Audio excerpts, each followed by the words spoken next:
Welcome, Flyers fans. You're listening to Chris Mayer, Flyers Fan Mania 93 on YouTube. All right, what is up, everyone? And this morning, if you haven't heard, the Flyers have re-signed defenseman Rasmus Ristolainen to a 5-year deal worth $5.1 million annually over the next 5 years. So let's just start out with the contract, because if you know, with everything that went on with that contract, and the way that we heard 6 years at 6.3, then we heard Elliot Friedman around 4 years at 4.75. That would only be a couple $100,000 more. And it's actually $300,000 less than what Ristolainen is making right now. So I give Fletcher credit in that area for at least getting him signed and getting, you know, the money to be at a spot where the Flyers can at least make it manageable, and it's a little bit under of what they were paying Ristolainen right now, because everything that's been going on with the cap and all that stuff, they're most likely going to be, I would assume, at some point, it's going to look like the Flyers are going to be in a cap crunch because you have a handful of contracts going on to next year. Still have to, you know, keep in mind for next season that Couturier's extension, Farabee's extension, and now Rasmus Ristolainen's extension are all going to take place going into this season. So that's a lot of money that's going to get added. So, you know, it could change the offseason stuff. So I think that's a good move there for the Flyers on Fletcher's front. I still think it's a little bit of an overpay, but not as much as I did before. I only thought it was maybe around, you know, a couple $100,000 off, maybe 4.75 would have been perfect for Ristolainen. But if I'm being honest, I really don't think that this is a bad deal for the Flyers. I really don't, and I know I'm gonna get a lot of crap for that. But if I'm being honest, I like Ristolainen. I like what he brings. I like what he's done with Travis Sanheim. I honestly think since the beginning of the year, obviously Ristolainen was always going to get that bad rep, right? And I kind of noticed it since training camp that every time the guy made one good play and every time the guy made one bad play, everybody would go nuts over the good play and everybody would be, you know, go crazy over the bad play as well. Again, I was talking about it the other night on the podcast, similar to what happened in the Chicago game, Chicago's second goal.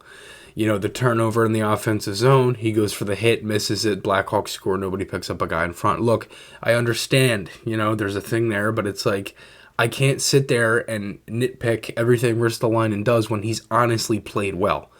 And I know the Flyers have tried him in different areas. You know, I think he's done a good job defensively for everything. I'm not the guy that, like, again, I'm not the person that nitpicks every defenseman on this team. Is like, oh, that's a bad play, that's a bad play, that's a bad play. The team hasn't played well all year, so I don't know how much I can put into a single guy having, you know, X amount of turnovers every night or this and that. Like, Ristolainen is a defenseman who I don't think he's going to, you know, make any flashy plays or anything like that, but when he makes the good ones and takes the guys off the puck and is just an absolute bully back there and just hits everything he sees like he's done recently, and then you have a guy on the other side of the ice with Travis Sanheim, who's played really well, joining the rush, making plays, good pinches into the zone.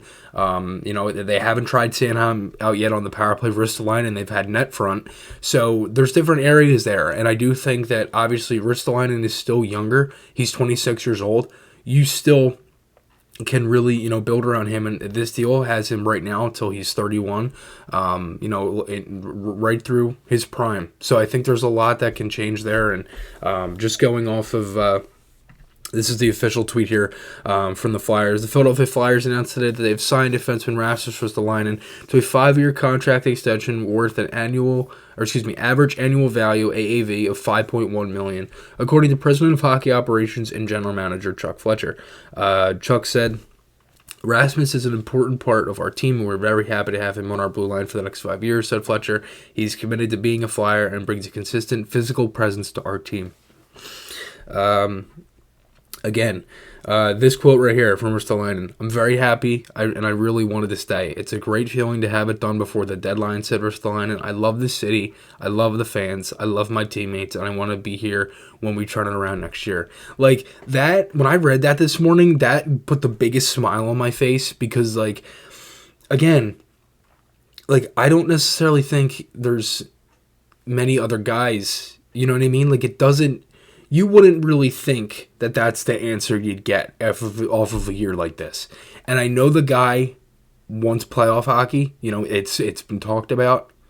But, like, when you have a guy like that who's committed and is excited, I think that's something this Flyers team needs, going into next season. And I think that's huge. I really do. And I think if you look at it on the other side of the spectrum, there really weren't many other defensemen out there. If I'm being honest, these are the 2022 defensemen NHL free agents. I'm going to go through a pretty good chunk of them. I don't think there's many that the Flyers could have went for. But again, I don't necessarily think that they had a massive overpay on this. If anything, it was an underpay compared to his last deal.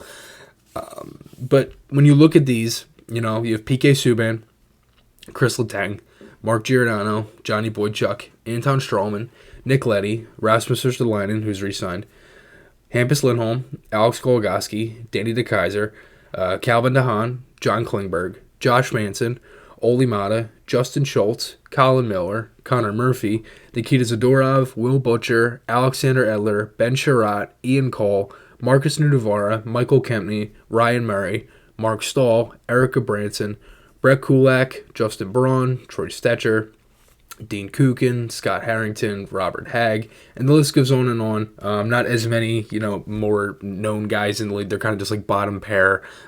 Keith Yandel, Matthew Benning, Mark Pizik, Curtis McDermott, guys like that. So Kevin Connaughton is on here as well. So I'll put the link to this in the description if you want to check it out. And the reason I'm reading these names off is because I don't necessarily think there was many guys here that the Flyers honestly could have went out and said, we need this. You know what I mean? Like, they needed a right-handed defenseman. The only handful of guys that are right-handed here, Ristolainen's one, Boychuk, who obviously there's a whole situation there with Johnny Boychuk. Chris Letang, who is probably going to be staying in Pittsburgh. PK Subban, I don't think would fit. Anton Strawman, I don't think would fit either. Justin Schultz, I think you'd honestly pay more money on, compared to the Ristolainen deal than you would for Schultz. And I don't know if that would fit. And also you have to figure out, he's probably going to be staying in Washington. The other thing, Zadorov, I would assume stays in Calgary for how good of the season that they're having. The only other guys, maybe Josh Manson, but when you look at what's kind of happened with the Ducks, this is a tweet from Elliot Freeman from March 8th. Anaheim GM Pat Verbeek has notified teams he's willing to gouge the market on his free agents. It doesn't necessarily mean one or all will be traded, but he's doing his due diligence. So maybe Manson wasn't part of that fit. I don't even know if the Flyers had ties to Manson. But I'm just saying, there were some other options. I don't necessarily think there were many that the Flyers could have got around to. And I think they wanted to get this deal done now, before the trade deadline and before all the other chaos that is going to start happening in the next couple weeks because of everything that's kind of been going on with the team. You also have obviously the Claude Giroux situation. You have to look at that closely, everything like that. So if I'm being honest, I like this deal. I do. I think there's a lot of good things here for the Flyers. I think there's value to this. I think it's a good thing that Ristolainen still wants to be a Flyer and still wants to be here after the season. And again, I think the money is honestly perfect. He's right at that $5 million range, a little bit over. It's a little bit of an overpay. I don't think too much though, because I think he can still play to that, and I think recently he's played really well with Sanheim as well. So let me know your guys' thoughts below. Remember, guys, podcast articles, those links are on the channel. Remember to check out SeatGeek and Garrett Group Construction. Their links are always in the description, and same thing with the merchandise. Thank you guys for watching, and I will talk to you all again soon.